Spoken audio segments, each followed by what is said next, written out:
Okay. So today we're going to focus a little bit of our time on understanding the importance of having all the necessary paperwork ready for a loan application process.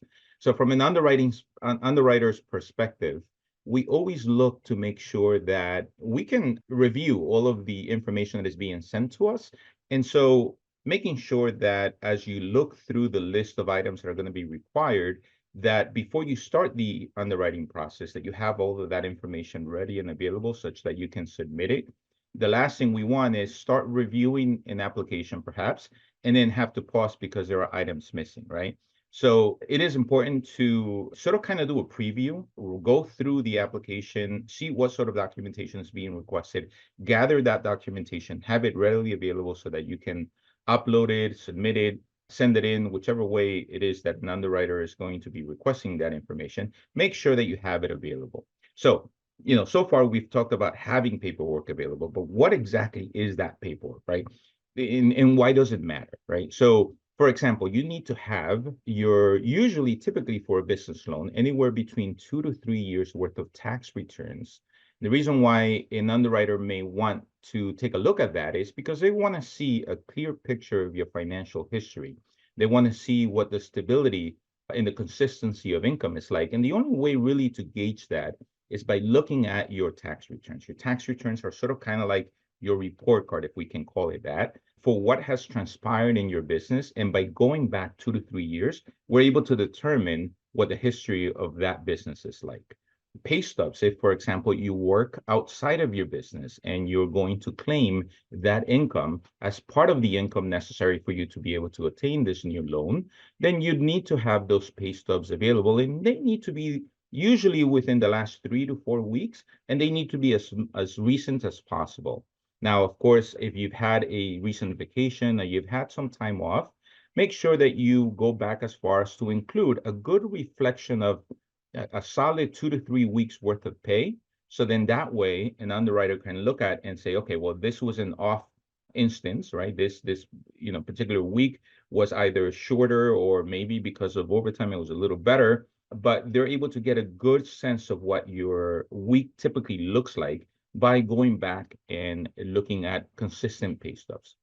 As far as having paperwork available and ready for an underwriter to review, of course, bank statements. It is important to include. Some underwriters will ask for 3 months worth of bank statements. Some underwriters will ask for a little more.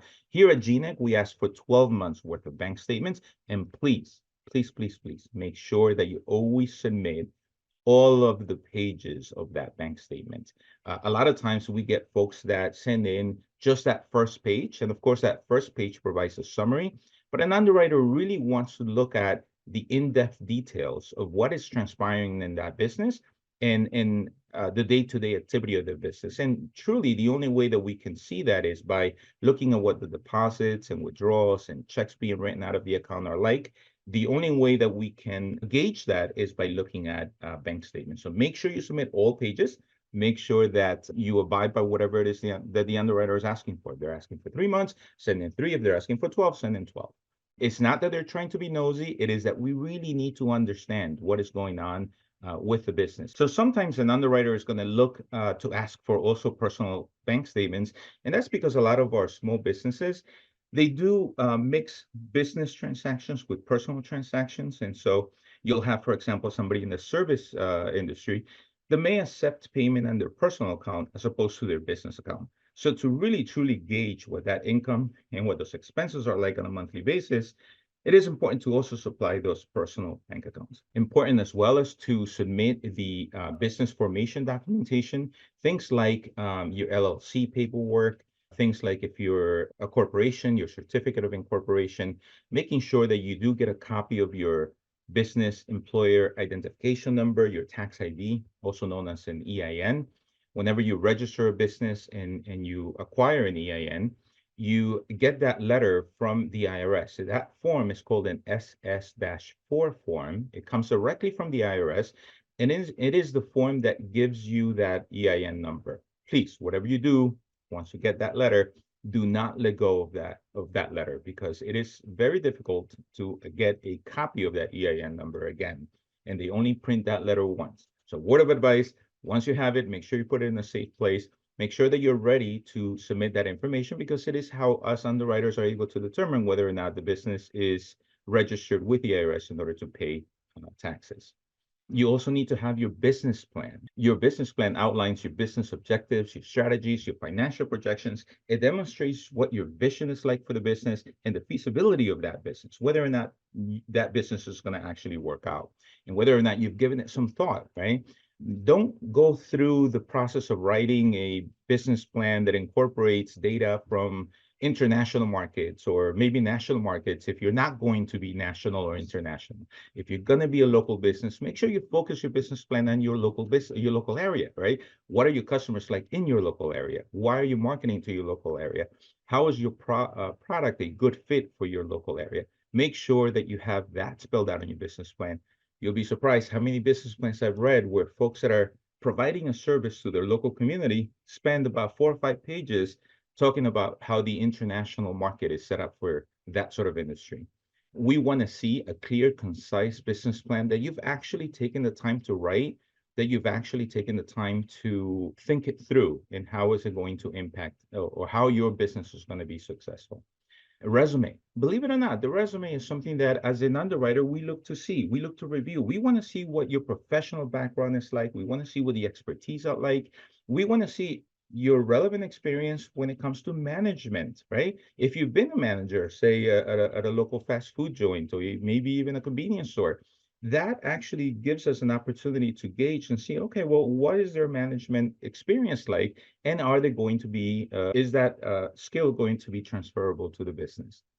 Believe it or not, personal and business proof of address. A lot of folks don't have that stuff readily available. Whether it is a utility bill, a credit card bill, bank statement, your license, anything that has an address and it links your name to it, you need to have that available, as well as for your business. So it's not just the individual. If you have a business registered to a particular address, you need to have that information such that when we ask for it, you can submit it.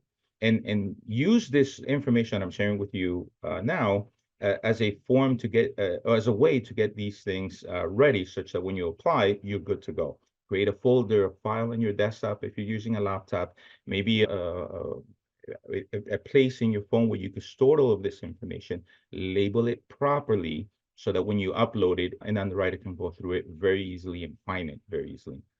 I will tell you that the one thing that as an underwriter, it really gets under my skin, because it does waste a lot of my time, is when I get 10, 15 uploads and they're not labeled properly. And I have to go one by one through each one of those attachments and figure out what that attachment is trying to address. So just make sure that you do take the time to prepare, you do take the time to label these attachments or these files properly, so that when somebody asks for something, you're able to submit it and it addresses that concern right away.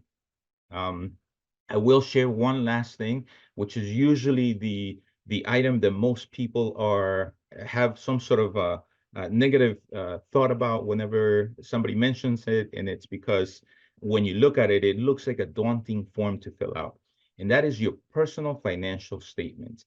This personal financial statement summarizes what your personal assets are, what your liabilities are, and ultimately calculates your net worth. It offers a comprehensive view of your financial position to an underwriter, so that an underwriter can make a decision on whether or not somebody is credit worthy, right? Whether or not you have the wherewithal to be able to handle the new debt that you're asking for. There are plenty of websites that you can go to find out how to fill out a personal financial statement. I will say, hands down, probably one of the easiest to follow is and probably the form that is used the most throughout the industry is you go to sba.gov. That's sba.gov. And there you'll be able to look or search for a personal financial statement. There's plenty of instructions as how to fill one out. The form is relatively simple and easy to complete. You could do it right online. But I would suggest, if you're in the market to look for a loan in the near future, that you do look at that personal financial statement, that you do complete it, that you have it ready to go. You need to update it because it is a snapshot of that time when you're filling it out. So for example, if you filled it out at the beginning of the year and now you're ready to go, it's towards the middle of the year or towards the end of the year, and now you're ready to go and you want to apply, you want to make sure that you have an updated personal financial statement. So all that data that you input in there, that you updated, right? So also a good way for you to gauge, where do you stand? Are you taking on too many liabilities without really growing your assets, right? Are you perhaps on the red when it comes to your net worth? In other words, do you have more debt than you do have assets, right? Oftentimes when we buy a vehicle, for example, we look at that vehicle and we say, hey, that's my car. In reality, if we're financing that vehicle, it's not your car until that title is in your name. If there is a lien holder in that title, that lien holder has first rights to that vehicle. And so you want to make sure that you truly understand what an asset is and what a liability is, and that you have a personal knowledge, a working knowledge of what your personal financial statement is like on a daily basis, so you know where you stand.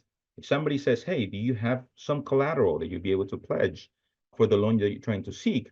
You won't say, yes, I have a car, right? When that car is being financed, in reality, you don't have a car. That car is being financed, and therefore that liability takes away some of that value of the asset. So you need to know these things, right? You need to figure out how to do it. I know I just kind of sort of went through a list of documents that you need to have available, gave you a bit of an overview as to what each one of those means and why it is important to have those. I just want to make sure that as you go through any sort of financial request, whether it is through us here at GNEC or whether it is going elsewhere, that you understand that these are the things that an underwriter looks for, and that you need to have that information readily available so that you can supply it and you could address whatever concerns an underwriter may have.